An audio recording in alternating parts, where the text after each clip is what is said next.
You could say that, right? You could say, it out like, elongate the answer and say, if you want to know, you got to cook it the normal way for eating and benefit. Correct. That's all I want to know. But let me answer your question a little more.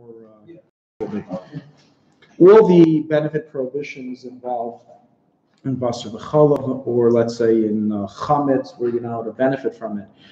It actually never says in the Torah the words "do not benefit." Also, Basar beChalav, and others doesn't say. What it says don't eat it or don't cook it. Let's say like meat and milk, in a way that it's grammar differently than the regular "do not eat." In English, you can't do that. Do not eat means do not eat. It means nothing else. That's what it means. In Hebrew, there's different ways of writing oichel, like al tochal, but it doesn't just say al tochal. It says lo yechelu. Yechelu doesn't just mean shouldn't eat it, but you shouldn't do anything to bring it to consumption, meaning sale, benefit. That's the source from where we learn that these things. What's the problem? No, I just want to make. Oh, I'm sorry. We don't need to see this. Let's get back over here. Okay, you can adjust. Where you were here. Right. Okay, so we're over here. Okay, so it's saying do not bring it to eating, that it will be eaten, which is including selling it to other people that will eat it. So that's where we learn this or benefit. So really, benefiting is it's like a subcategory of this form of eating. That's why it's included in one of them. Exactly. So guys, we finished last week cooking. We're now going into the eating and benefiting prohibition. The eating prohibition is quite short. In the book, those who have a book, you can look along, starting from page. You want to get a book already? Oh, you have one already? How'd you get a book? Oh, right, you bought one. Right. Okay, so we're on page in the book on page 31. Okay, page 31 in the new edition. We're going to discuss now the eating prohibition. So you may ask, what on earth is there to add on an eating prohibition? It means don't physically take this food mixture and enter it into your mouth, chew it, and swallow it. What's there to discuss? A few things. Okay, and let's, as you see on the board, we want to discuss derech bishul, kazais, and derech achila. So first and foremost, to emphasize something we spoke about a number of times already, that the eating prohibition of meat and milk is limited to a case where the meat and milk enjoyed a hot bathtub together, where they were cooked together. If they were just cold gentlemen coming to meet for the first time in a cold business meeting, like cold piece of cheese and a cold burger, no basar beChalav, biblical basar beChalav involved. A person who eats that would not receive lashes, he would not receive anything, because that is only a rabbinical decree. It's only a rabbinical decree not to eat it even in this form where no cooking has took place to the mixture. Now obviously we will go throughout the various chapters of this subject of what's considered cooking. We're going to have that in this chapter. We're going to have in other chapters regarding when there's a transfer of taste from one to another. That is to understand when there's a biblical prohibition, when there's a rabbinical prohibition, etc. But the general rule, cold with cold, will always be only rabbinical. So that's the first rule. The second rule, kazais. Just as we said by cooking, if you remember last week, you only transgress, you only get lashes for the loisas of eating meat and milk together, cooked meat and milk together. You only get lashes for cooking meat and milk together if you cook the kazayas all together. Let's say 15 grams of meat with 15 grams of cheese. So too, the biblical prohibition of eating meat and milk is only transgressed to the point of lashes if you ate a kazayas. So if somebody, God forbid, took a small bite of a McDonald's burger, which has the meat and the cheese, so if he eats less than a kazayas within 4 minutes, he wouldn't be able to get lashes. Now, what would be the nafkamina? The nafkamina would be as follows. If somebody, God forbid, is in a state of he's dangerously ill, he must eat something as soon as possible. And the closest and the only area open right now that can give him a hot meal is McDonald's. He calls up his rabbi, and his rabbi tells him it's an emergency. You have no choice. You have nothing else to eat. Go to the nearest McDonald's that's open 24 hours and order yourself a sandwich with the greatest vitamins, the most ingredients that you can get in order to save your life. It's mutter to save your life. Eating cheese, not just in a pill like the book says. McDonald's is To save your life, yeah, we're going to see later on. But of course, bekoach nefesh is the whole tale. This is separate than lethally ill. This is not a whole. This is a different. No, lethally ill is bekoach nefesh. We'll get there. Okay, but why can't he just be hammered? Oh, so first of all, number one, if it's been already made, then it's already basar beChalav. But the point, in other words, you're right, even if you took out the cheese, since it's hot with hot, usually it's hot with hot, it already became a basar beChalav mixture. It won't help to take out the cheese. It's already. No, okay, suppose it's not made already. Okay, I'm giving a theoretical example right. just to prove a point. I don't think this will ever actually happen. I'm sorry for the far-fetched scenario which you guys are trying to understand, but let's just make believe this happens. It has to happen. Okay, then the point would be is that we would tell him, just like on Yom Kippur, that you should eat less than the shiur. So we would tell him, try to eat less than 27 grams of this Mac Jack sandwich within 4 minutes. In order to, or really within 9 minutes here, we would say. So you don't transgress the lashes prohibition. You take longer. Now, exactly. Not only, well, yeah, you're taking longer, and you make sure not to consume 27 within that time, as then it's not because you don't get lashes. I'll tell you where this was very relevant. Unfortunately, we're going to see later on. We have here a Holocaust shiloh. It's going to come up later. You probably saw it already in the book. Now that's talking about something else. Oh, it's the army. No, not the Israeli army, but the American army or something like that. You have racial. That's all you got.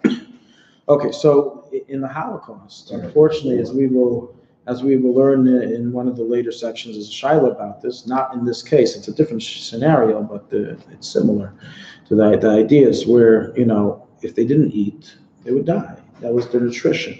So and we shouldn't think that the Nazis were just after killing the Jewish body. They wanted to torch the Jewish soul as well, and they would purposely make pig, pork lunches. They would purposely add milk in order to make it become basar beChalav. They would purposely do this to treacheronize the Jewish people, the Jewish soul, the Jewish religion.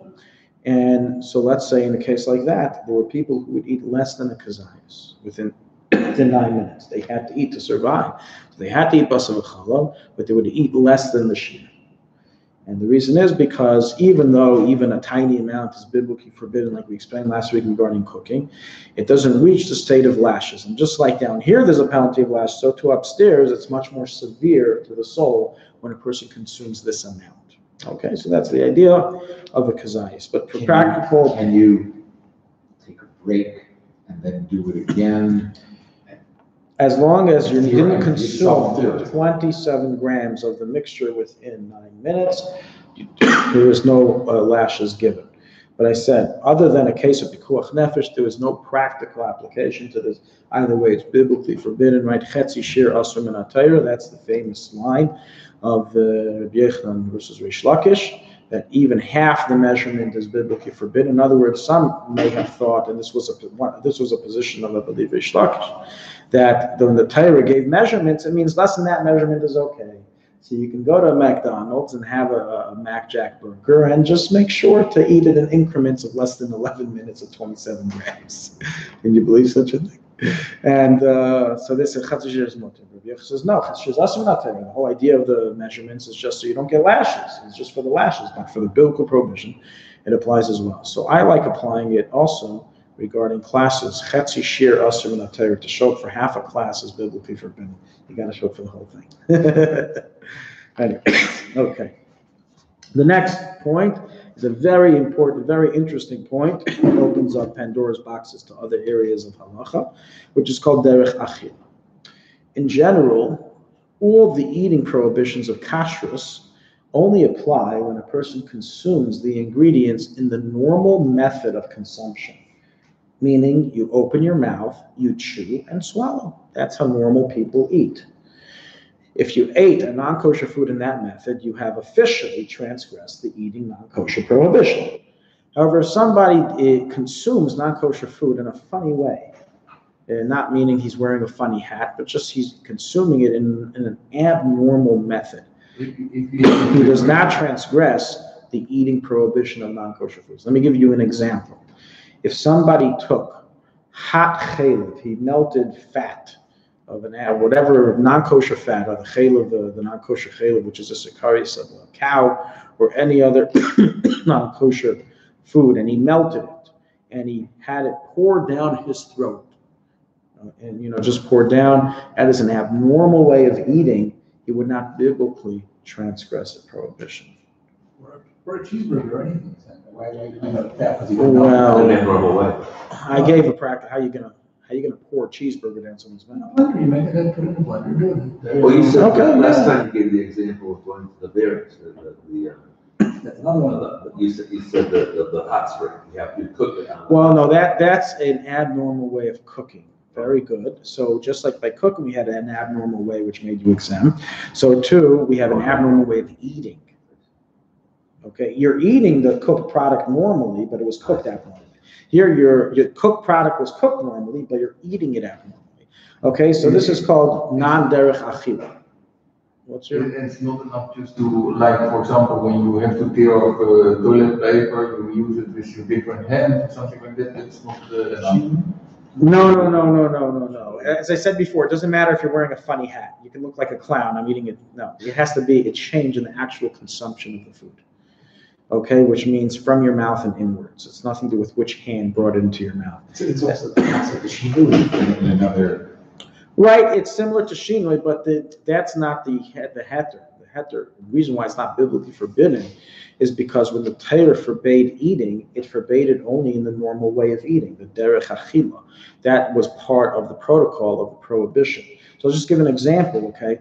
There is no isser whatsoever with taking immunizations of non-kosher products. Let's give an example. Let's say they came up with immunization, and Mirz Hashem should happen very soon, for the coronavirus.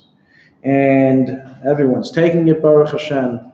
Even the anti-vaxxers have been freaking out. They're taking it. Everyone's on board. And then suddenly a chacham comes up and says, hey, do you know what ingredients are placed in the coronavirus vaccine? There's blood of snakes. There's pig fat.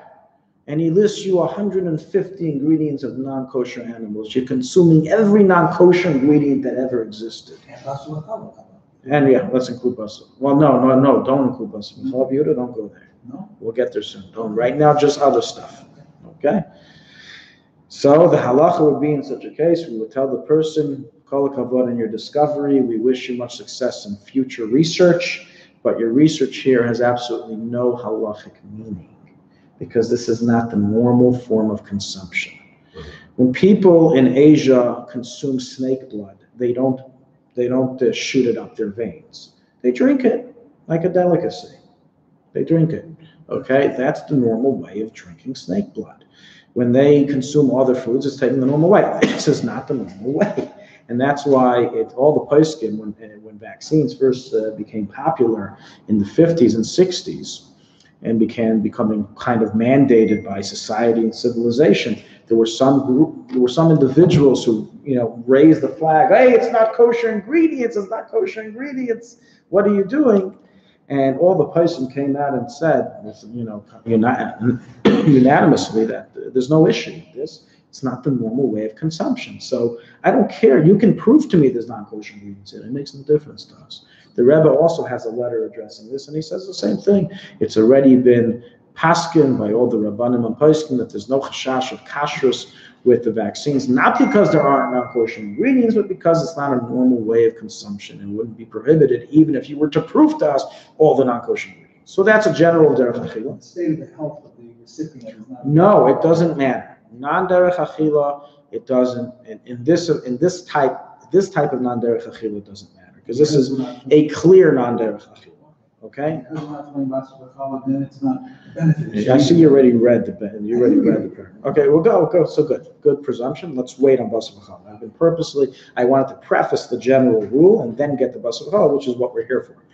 Okay, so that's the general rule. Let's take that rule a step further, okay, by something very practical that you probably do all the time, except maybe you. And that is popping an Advil, popping a Tylenol, popping a painkiller. Okay, do painkillers need to have hashkafas? Do swallowable medicines, capsules, need to have hashgachas on them? Badatz, mahadrin, haida charidis, OU? Absolutely not. Not because we don't suspect. The argument isn't, well, there's no chashash, there's no worry of non-kosher ingredients penetrating these substances, so it doesn't need a hashgacha. That's not the argument. The argument is, even if there are non-kosher ingredients that penetrate it, and by the way, there are very clearly non-kosher ingredients that penetrate pills, especially when you're dealing with the coating of the pill made of gelatin, which is 99% marketed in the world by non-kosher animals. Okay, so it's obviously not kosher. Nonetheless, it's mutter. Why? Because how are you consuming it? You're swallowing it. No chewing. It's no taste. You just swallow it, and we rule that is not considered derech achila. Now, the truth is, this is a machlekes. While everyone agrees that shooting it up is not derech achila, it's a machlekes regarding swallowing. Who says you need to also chew in order for it to be considered the normal way of eating? Perhaps you don't have to chew. Perhaps swallowing is enough.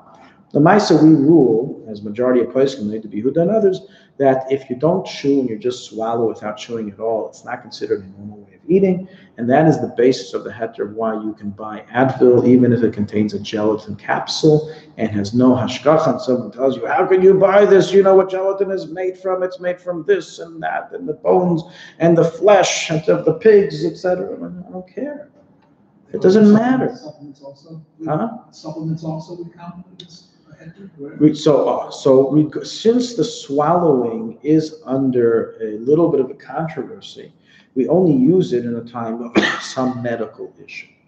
But for example, if somebody's sick, if somebody has a headache, so that's where we use the heter.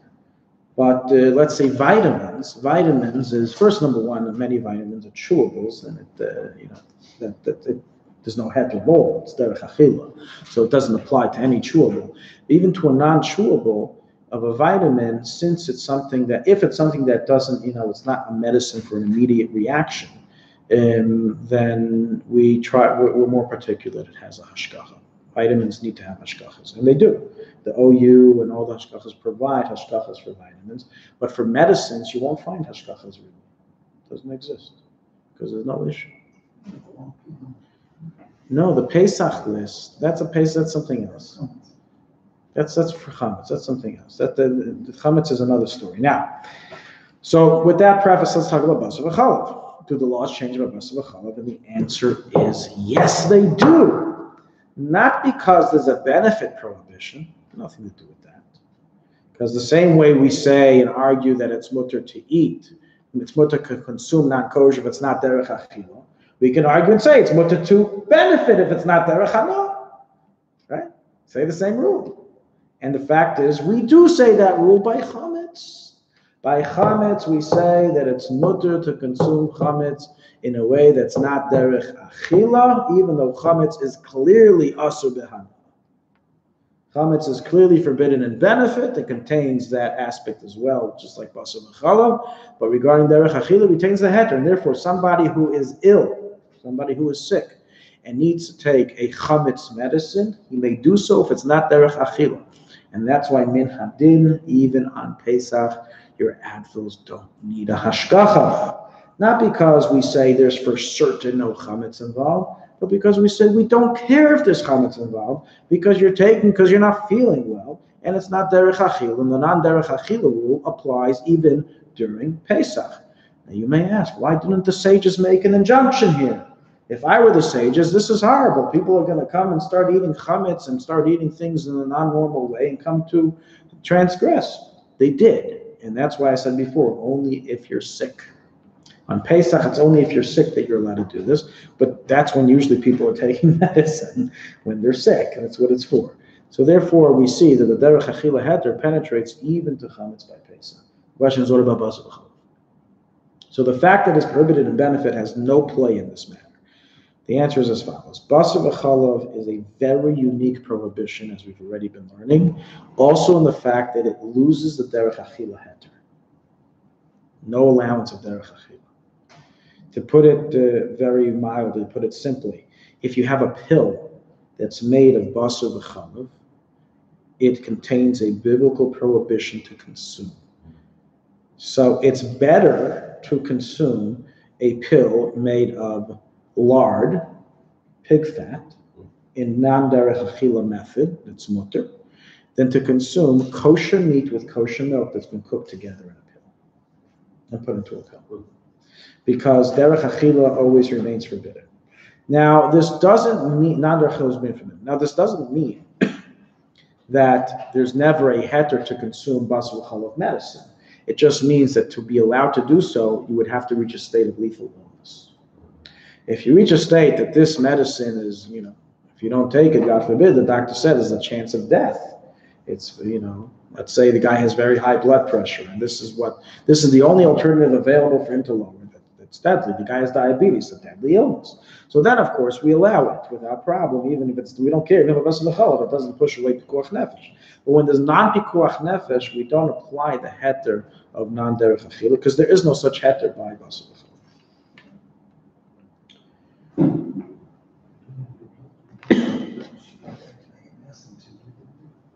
You have a question? No, I asked Rishai to post the link. Oh, okay. Oh, you want to see it? It's right here. Well, the audience, right. Okay. Okay.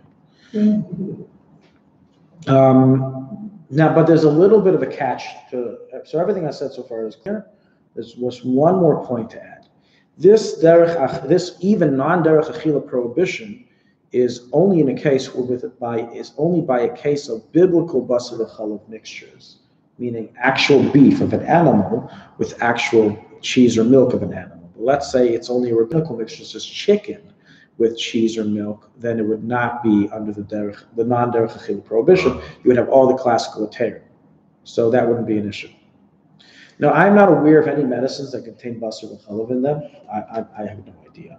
But I am not aware of any that do. And probably even if there were, there's no reason to suspect that they would do that, and therefore you don't need to have hashgacha on medicine. In other words, don't say now, well, okay, you very well argued the point of why medicines don't need hashgachas, but then you just said that basar beChalav is different, so you do need a hashgacha to make sure there's no basar beChalav in your medicine. So there we can argue and say that there's no reason to suspect. Why on earth would they do this? Would they cook basar and chalav together for the sake of the medicine? If it were to be discovered that a certain pill does contain this, then anyone who's not taking it for purposes of lethal matters would have to be told to avoid it. It's asur min haTorah. Correct.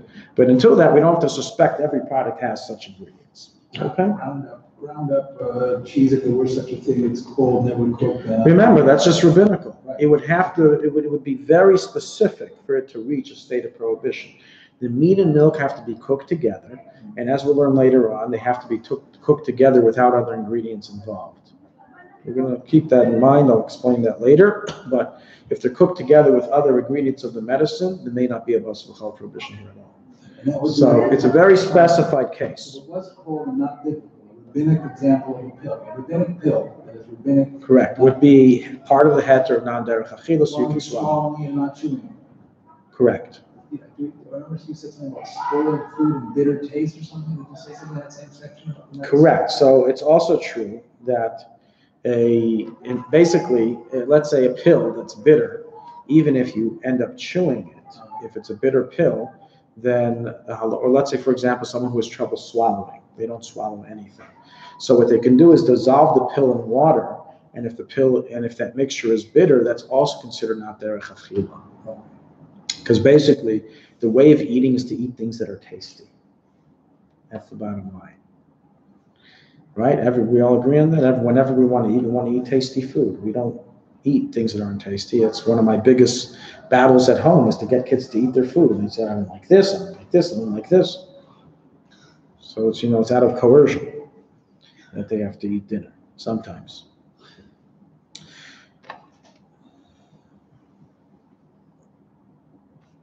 Okay, we're moving off this subject. Oh, well, we just answered this. This is what we just talked about now for the last 20 minutes. So now you get to enjoy the pictures. Okay, we got a whole bunch of pills there. As you see, some capsules, some no chewables there. They're also swallables, I see. And we have the whole pharmacy. Okay, beautiful. Basar beChalav medicine. We're going to move on to benefiting. the benefiting prohibition of Basar beChalav. So just as it's biblically forbidden to cook and to eat, and to eat cooked mixtures, so too is biblically forbidden to benefit from cooked mixtures. So again, only if the mixture was cooked together would there be a biblical prohibition against benefiting from it. What we need to cover in this halacha is what is the definition of benefiting? How far does it extend? What does that mean to benefit? Am I allowed to look at someone eating a Mac Jack burger?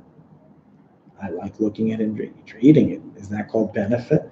What's the definition of benefit? What does it mean? So first, let's get some of the rules straight. Cooked by a Gentile or unknown. The biblical prohibition against benefiting from a cooked mixture of Basar beChalav applies irrelevant of how the cooked mixture occurred.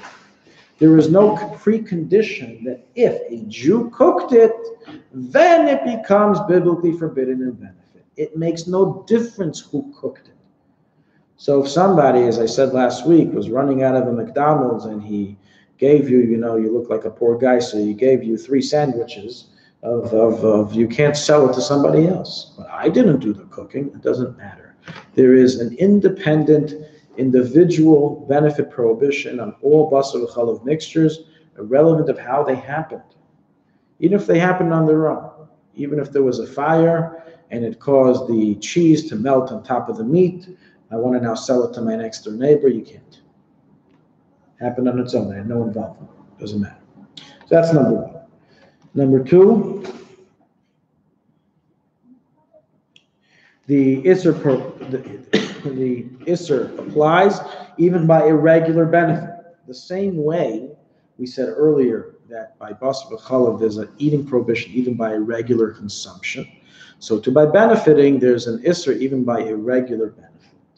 So for example, what would be irregular benefit? I'll give you an example. If there were to be, and there may be, I have no idea, but if there were to be a cream in existence that contained ingredients of Basar beChalav, as part of the, meaning they would cook meat and milk together and then mix it with the rest of the ingredients later on, then that cream would have a biblical prohibition against being applied to your body. Biblical. Now, I can argue this is irregular benefit. Regular benefit is selling it. Regular benefit is giving it to my dog, getting benefit that my animals are eating from it.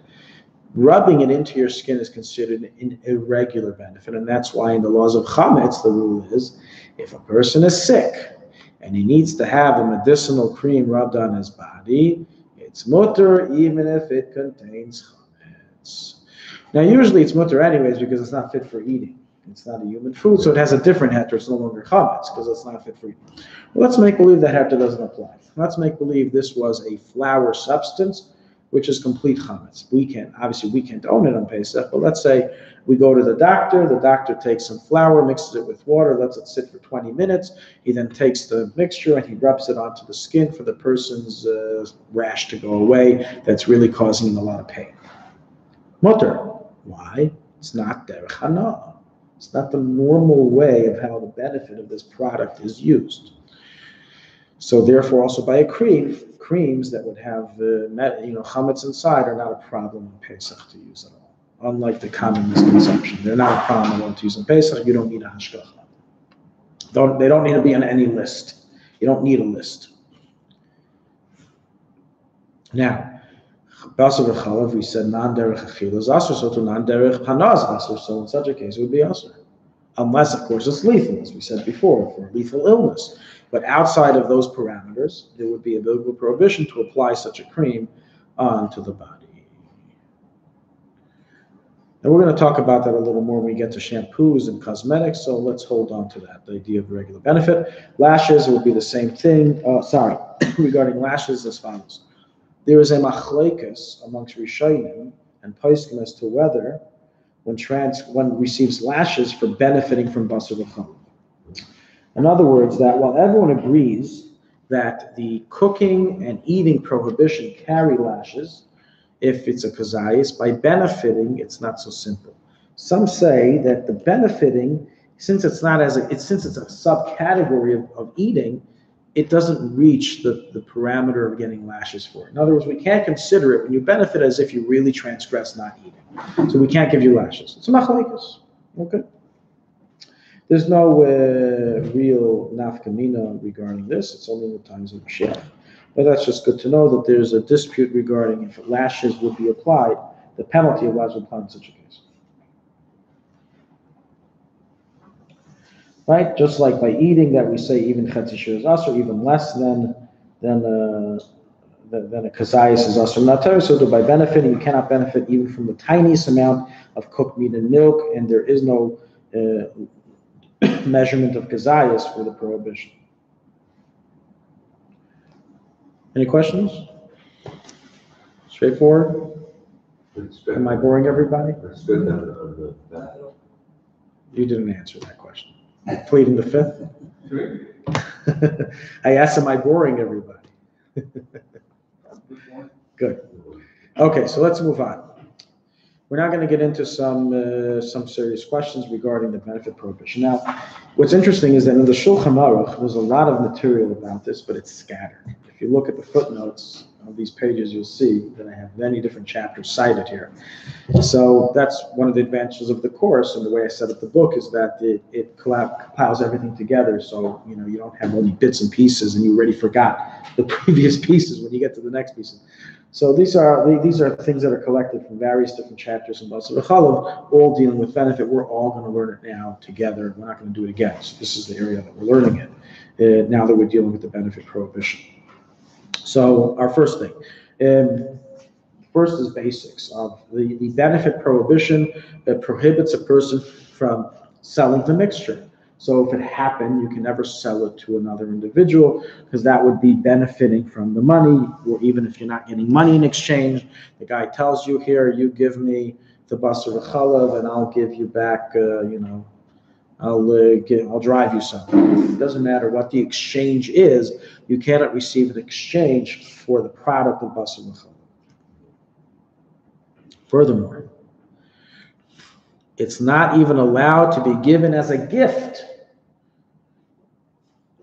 Not only is it asur to give it to someone in exchange for something which you clearly receive benefit, but even to gift it to somebody else is forbidden. You should ask the question, why? When I gift something, I'm not receiving any benefit, and here's an interesting answer in psychology of humanity. In essence, whenever we give something away, we're doing it for a certain beneficial reason. There's a motive behind that. Why are you just giving things away? You must have some kind of benefit in doing so. People don't just give things away. And so when we're giving away, and furthermore, even if that's not your perspective, you are mamish a tzaddik gomer, you are the most altruistic person alive, you're selfless, you just give everything away. The person who you're giving it to is probably not that way, and he will think, okay, now I owe him a favor. Now I have to give him something back if he ever needs something. So by you giving it to somebody, even for free, you are in essence acquiring a future favor from this individual. And that is another future benefit, and that's why that too is forbidden. You couldn't just say, oh, he's benefiting, even if you were selfless and he... No, I do not. If I see a guy going over to my Basar beChalav and eating it, I don't have to stop him. He does what he wants. It's when the second a food becomes asur and hamna, there's no ownership anymore over it. I don't own it.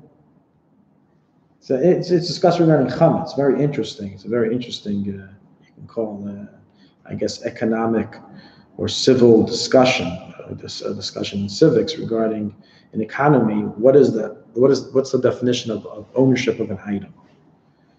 So we say, what do you mean? What's the definition? The fact that it's yours, it belongs to you. In halacha and Talmud and Talmudic thought, we see the following: there's no such thing as ownership of an item. You own the rights of use of an item. So an item has some kind of benefit. You own the right of benefit of this item. And that's why it's yours, because you own that right of use. But if the right of use becomes prohibited to you, your ownership is completely ceased. In other words, a person doesn't own the actual atoms of the whatever item in discussion, but rather the usage of it. So the second that it becomes unusable to you, meaning forbidden in benefit, you no longer own it. It's considered disowned to you. There's no connection anymore. So in essence, when a guy comes along and takes it, he's not taking something of mine. But if I give it to him, it doesn't matter that I don't own it. I'm giving him something. I'm giving him Basar beChalav and getting something in exchange, whatever that exchange is, and that's the issue of benefit. The joy of giving yourself. The joy of giving is a problem. That's also a problem. Or even though I have no joy, I'm just doing it for doing it. I'm a senseless person. I have no emotions. Okay, doesn't matter. That person will most likely think of giving you a favor back, and therefore it's still a certain benefit. Okay, so let's move past that. Now, what happens if somebody transgressed? I'll give you an example. A Yid, let's say, purchases 40% of 50% of the shares of McDonald's or Burger King. Okay. And of course, we know that's a business of Basar beChalav. He owns the business. He's benefiting from Basar beChalav. That's clearly us. We'll discuss stocks later, but this is one of the main shareholders. He has decision-making power. He has voting power. So it's clearly us in the Torah for him to do this. So you're talking about not the stock, but the actual store. Or the correct. That's an easier example. We'll give an easier example. As someone who owns a McDonald's, and he just pays the license to the McDonald's international firm, but he owns the store. So yes, so when he sells Basar beChalav sandwiches, all that money, in essence, he transgresses every single time he sells a sandwich. It doesn't matter that a guy's doing the cooking, and I never even step into the store. It's just on paper that I own it, and on paper I receive the money in my bank, of course, but I have no involvement. It doesn't matter. You are receiving money from this exchange of Basar beChalav products to the guy, and therefore you biblically transgress. Now, that's not my question. We knew that already. My question is like this. This Yid now wants to do tshuva. He has $10 million sitting in the bank from his very successful business. What does he do with the money? Did he make the Basar beChalav money? Correct. What does he do with his McDonald's income? If we say it's usher and benefit, you know what we have to tell him to do? Burn it. Burn it. Oh, yeah. There's nothing you can do. You can't even give it away to charity. You can't even use it to donate to a 501c. You can't use it for anything. What does he do? So it's like this. Min HaTorah, biblically, the only time we say that when you transgressed and received benefit, meaning payment, money, for your item that was usher and benefit, that item too, meaning the money too, becomes forbidden in benefit by idolatry. Somebody's a Yid is living in India, and he's been wandering around from guru to guru, from getchka to getchka, and he finally sees the light, and he wants to go back home to Israel and become a nice religious Jew. He has on stock, about 300 idols, and some of them very expensive idols, some of them. So he's selling, he writes on eBay, he's selling all of his idols to all the local Indians, all the local Hindus, and he comes back home with $20,000 worth of idol money. He now tells the Rav, and he thought he was doing tshuva by selling the idols. In truth, that money is usher and benefit min HaTorah, and if he did full tshuva, he will have a burning ceremony of the money. The money must be destroyed. Even if he says, I want to donate to tzedakah. No, nothing. Destroy the money. That's by idolatry. By anything else, there is no biblical prohibition of benefit that applies to the exchange, to the money that you received. But the sages, according to some opinions, prohibited it. It's a machlekes. Some opinions say the sages prohibited, some say they didn't. The bottom line is like this. In a time of need, he can be lenient to keep the money if it's a great loss. So in the case I gave you, not the idolatry case, but the case of McDonald's, of $10 million sitting in the bank, obviously that is a great loss. In that case, we will say, since it's only rabbinical and it's only according to one opinion, you can be lenient. You can keep the money. Why is that different? That's still benefit, the biblical provision of benefit. He already transgressed. The question isn't here, are you allowed to benefit? Everyone agrees you're not allowed to biblically benefit. The question is, if you already did, does it now receive that prohibition of benefit as well? Does the money that was received for the sale of the McDonald's burger, does that now become forbidden in benefit because the benefit of the benefit? Exactly. Is there an isser to benefit from the benefit of the McDonald's burger? But what was the original benefit then in that case? It was not the money that you got. The money, that is. But money, but now you. But you already did it. The transgression was already You done. could have taken that money and invested that. Correct. The rabbi tells you, don't You go give it sell away. that. The rabbi says, don't go sell that because there's no benefit. But, oh, rabbi, I already sold it. Now, What's done is done. What's transgressed is transgressed. And no, but we would tell him how much money you're talking about. So if, for example, somebody says, I got this McDonald's burger and, I keep kosher, so I sold it to my friend and he gave me $3 for it. Can I keep the money? So you have to tell him $3 not a lot of money. And we have a place who hold that it's usher and they're abundant to benefit from the money. So burn the money. When you have a question, let it burn in God we trust. So to burn in God we trust is a little bit of a problem. So just cut out that sentence and you burn the rest of it. But the Israeli shekel, God's name, man docher shmei, you could burn the whole bill without a problem. what's the threshold? I guess whether it's a call, it's a judgment call, right? Depends. If the guy's a beggar and this is his next meal, I guess it's a big, it's a big deal. Okay, next, sales of pots. A person is drinking his coffee with milk. Shabbos morning, he opens up his delicious, beautiful chulent to see its state of mind, if it's burning, if it has some nice water inside. And as he's bending down to look at it, his coffee does maidim together with him and spills in the chulent and becomes now biblically forbidden due to Basar beChalav. The chulent's gone. They throw it in the garbage. This is a very expensive crock pot. He paid $200 for this fancy crock pot. Can he sell it to his goyish next door neighbor? It's not kasherable because it's earthenware, right? Everyone knows the innards of crock pots are earthenware. And his wife doesn't throw it to his head? So can he sell it to his neighbor, the $200 crock pot? Can he put it on eBay? I want to make my money back. What do you guys say? No. No? Why? He's benefiting. From what? Cooking Basar beChalav. I am benefiting from cooking? I am losing from cooking. I didn't want to sell this thing. And now that I'm being forced to sell it because it's not kosher, I am simply selling the material for the price that I bought it for. So it's damage control. Yeah, it's damage control. Why is this? Well, I would say furthermore, it's not just the damage control. I am not selling the Isser of Basar beChalav. I'm selling the pottery, the machinery. That's what I'm selling. Pottery that now is absorbed. I agree with you. It has a guest inside of it called prohibited Basar beChalav, which is preventing me from being able to host any more foods in this crock pot. Agreed. But that's not my intent to sell.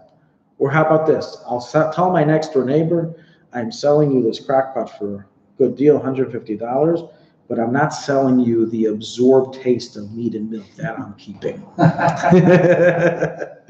So I'm not selling you that. And he thinks you're out of your mind. What are you talking about? But you say it for formality reasons. Does that help? So it's like this. The Taz rules in chapter 94. This is likewise the ruling for Sam Sefer. And the bottom line, halacha l'maisa, that it is permitted to sell vessels that have become prohibited due to Basar beChalav. And the reason is because you do not receive benefit from the Isser. The money that the guy is giving me is on behalf of the material that existed before the Basar beChalav and exists irrelevant to the Basar beChalav. The benefit is not due to the Basar beChalav.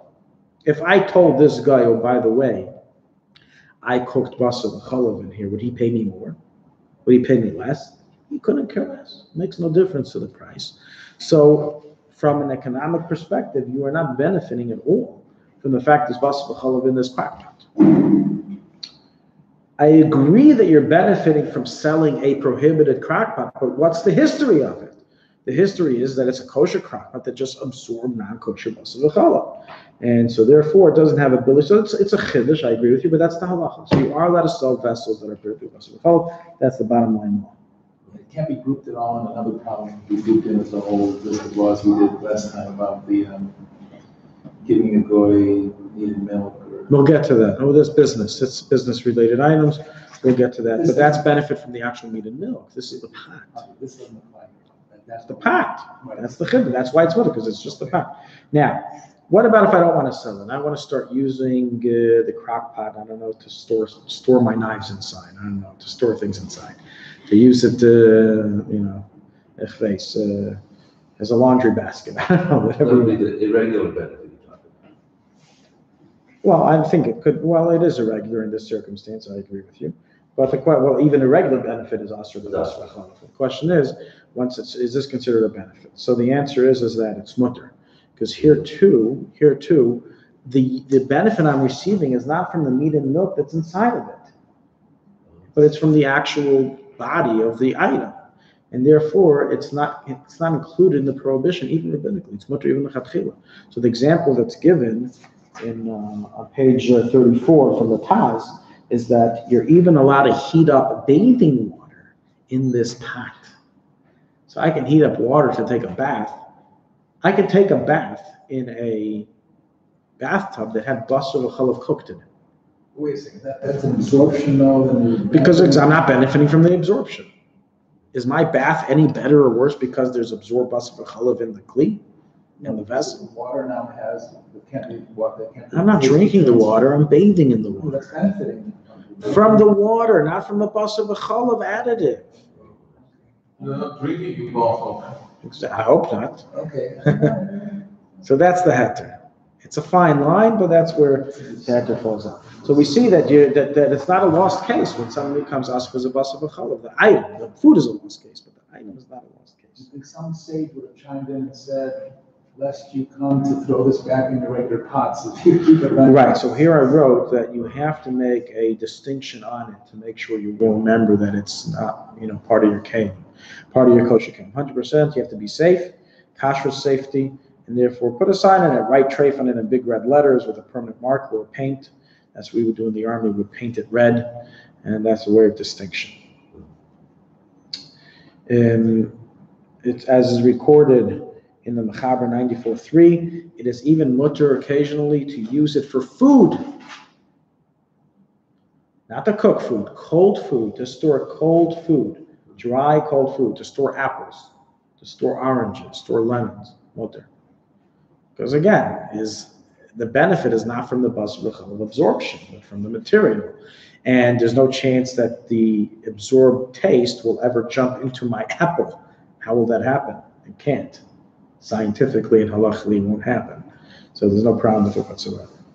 But even that's only on occasion, because you're never allowed to use a non-kosher vessel for food on a permanent basis, because you may come to forget cooking it. So that's only an occasional habit. We'll conclude with the following question. If a person transgressed, didn't know, whatever the case is, and he cooked inside of a pot, he cooked kosher food inside of a pot that was prohibited due to basar beChalav. What's now the law of that food? For example, someone by mistake took this crock pot that was being used to store the apples, and he has no clue. And he says, why are they wasting such a beautiful, great crock pot for storing apples? I want to use it to cook the cholent for Shabbos. And he goes and he cooks the cholent in it for Shabbos. And Shabbos morning, they ask, why is it so tasty? He says, well, I used the crock pot, the basar beChalav crock pot. What do they do now? So first, number one, the food would be kosher if it's not been yet. We follow all the general rules of kashrus that we can learn later on. But here the question is as follows. If this food became treif, let's say this happened within 24 hours, or there was davar charif, he first sauteed onions in the crock pot, okay, so everything's treif, so the food's treif. Can they sell the cholent now to the next door neighbor? The first time it happened, when the guy spilled the milk inside the cholent, they couldn't sell it to the next door neighbor. Now they could, now maybe they could. So the answer is that some place can say, you can sell it with exception to the amount of money you benefited from using this crock pot.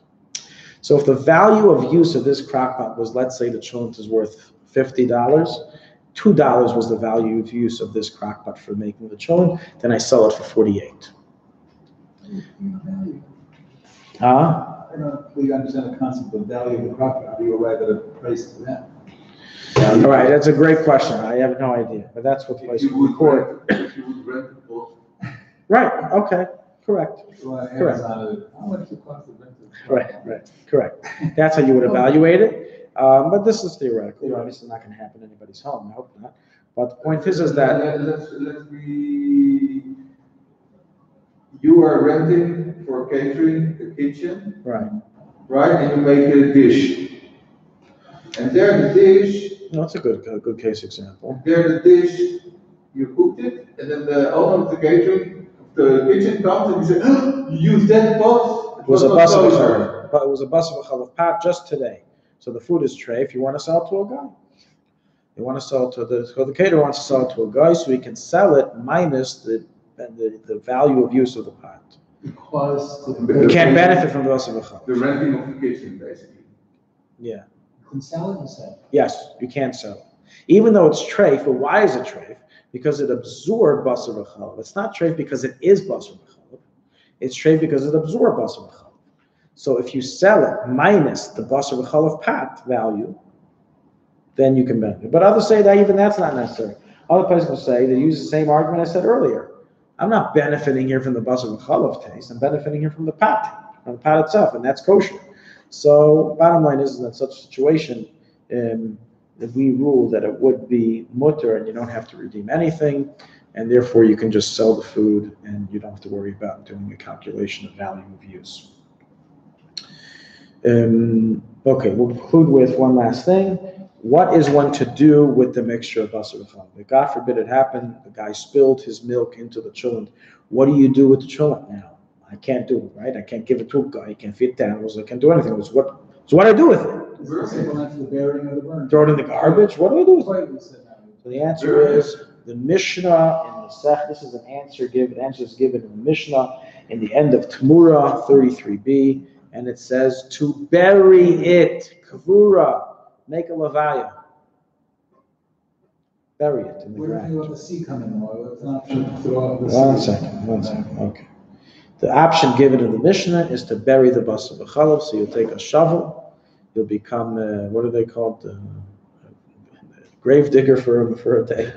And you make a shovel for the size of the cholent. You pour the cholent inside. I would sit there a more difficult problem. Yeah. Because nowadays there are a lot of, let's say, habitat animals, like cats and dogs. That's true. And they will smell it and they will dig it up.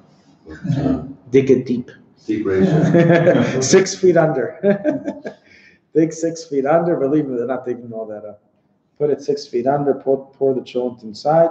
That's officially the way it's meant to be done. Another alternative recorded, as Yehuda pointed out, in the Achreinim is throw it into the sea. Travel to the Kinneret and dump your cholent inside the Kinneret. Another option, which is I think the easiest option, is to flush it down your toilet. Not all at once. That may be kind of bad for your plumbing, but take a spoonful here, a spoonful there, until it's all flushed down, and that's the best way to do it. It does not help to burn it. Right. Yeah, it doesn't help to burn it. First of all, some places will say when you re-burn it, you retransgress basar beChalav. Yeah. Oh, right. And if you use a chemical, like The truth is, one second. No, let me clarify that. I just misspoke there. Yeah. Nobody holds when you burn it, you retransgress basar beChalav. If you burn it for a purpose of reheating it to cook, then then it's machlekes. But in a case where you burn it, I'm sorry, nobody holds. But the reason why it's also for a different reason is because the ash is not allowed to be benefited from, and if you burn it, you still retain a substance that is usher in benefit. So you've done nothing. Yeah. You've just made it smaller. Okay? So you haven't gotten rid of the item that you can't benefit from.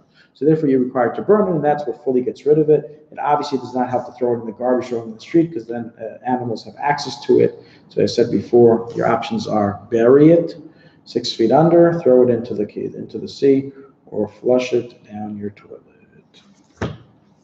That's the end for today, guys. And Meretz Hashem, we will continue 2 weeks from now, when God willing, I will be in a new habitat, a little closer to the Tzemach Tzedek.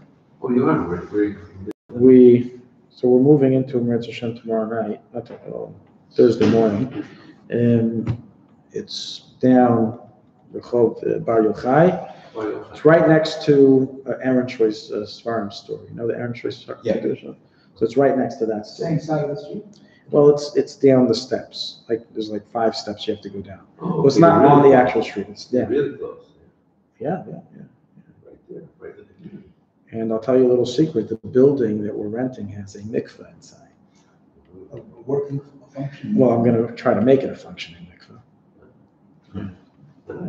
Yeah. Ooh, if you need any help there, What? if you need any help there. Well, what help are you offering? Right, he built the beChalav. Did other things. Oh. I also want you to do something. What's that? Also did something for me to hear. For here, for Tzemach Tzedek? Yeah, well, working on it. What? It's just a question of money. Oh, you're talking about the mikveh here in the shul? Yeah. You helped build it? Over there. Working it. Uh-huh. Well, I have never built a mikveh. I've never been involved in it. I built a private meeting for somebody in the building.